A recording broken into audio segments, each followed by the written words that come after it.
Bismillahirrahmanirrahim. Assalamualaikum warahmatullahi wabarakatuh. Alhamdulillah, pertama sekali Allah Subhanahu wa taala secara fitrahnya menciptakan manusia itu memang secara berpasangan. Kerana memahami tabiat manusia yang memerlukan sokongan, yang memerlukan dampingan, yang memerlukan apa yang mengisi kehidupan dia. Dan bila bercakap tentang isu soal suami dan isteri, apa yang kita boleh pelajari daripada baginda sallallahu alaihi wasallam adalah macam mana, sejauh mana pun baginda sallallahu alaihi wasallam sibuk menguruskan agama, menguruskan negara Madinah, menguruskan sahabat-sahabat, menguruskan umat dia, rakyat dia. Namun kita boleh dapati bahawa Nabi sallallahu alaihi wasallam tidak pernah culas. Tak pernah kita dengar walaupun sekali Nabi culas terhadap siapa yang berada di bawah tanggungjawab baginda sallallahu alaihi wasallam, dan tidak menjadikan kesibukan itu sebagai satu alasan. Dalam cabaran dunia hari ini, kita sebagai ibu bapa, suami isteri pasti banyak tanggungjawab yang sebenarnya kalau dinilai ada keperluan dalam mencari nafkah.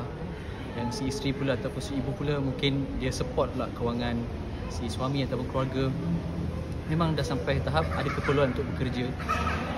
Tetapi dia bukan isu pekerjaan, tetapi isu bagaimana kita membina interaksi. Bagaimana kalau saya boleh pinjam kata-kata bahasa Arab, as-saraha raha. Berterus terang itu merehatkan. Bukan kita simpan-simpan kononnya untuk nak jaga hati dia, nak jaga air muka dia, tapi at the end bergaduh, simpan hati, dendam, terasa terkilan, dan akhirnya ia terbawa-bawa macam mana kita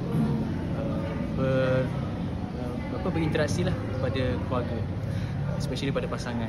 Jadi amat penting di samping kita menjaga hal-hal isi keluarga tu, diri kita sebagai individu perlu ada masa untuk kita interaksi dengan diri sendiri, dan juga kita juga perlu ada masa. Kita perlu cari masa untuk dapatkan balik masa kita dengan pasangan kita. Sebab di situlah bermulanya kebahagiaan. Bila kita hanya assumption tu dia tidak membawa kepada apa-apa, dia hanya banyak lebih memudaratkan. Jadi dengan kita kita berterus terang, memang antara kita suami dan isteri dan suami je, masa berdua tu sangat-sangat kritikal. Dan benda tu adalah suatu yang fitrah. Seandainya masa itu semakin berkurangan dan tidak ditop up pada masa-masa akan datang, dia semakin hari dia akan spiral down lah. Kita akan semakin hari semakin lemas dengan urusan yang menyibukkan, dan benda itu tidak sihat dan tidak sejajar dan selari dengan baginda sallallahu alaihi wasallam, di mana Nabi sallallahu alaihi wasallam ada rahsia dan tip-tips macam mana Nabi sallallahu alaihi wasallam melayani dan juga menjaga hubungan baginda sallallahu alaihi wasallam terhadap keseluruhan isteri-isterinya.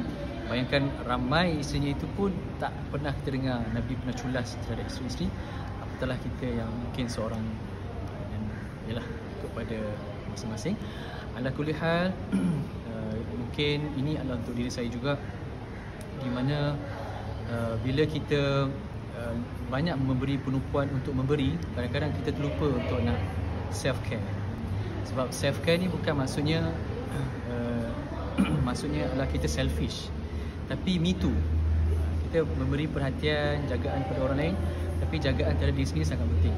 Once kita dah settle benda tu, dalam kita nak memberi lebih mudah. Seperti mana kata bahasa Arab, faqidu syai' la yu'ti. Kalau kita tak ada benda tu, macam mana kita nak beri? Kalau kita sendiri tak jaga diri kita, macam mana kita nak jaga orang lain?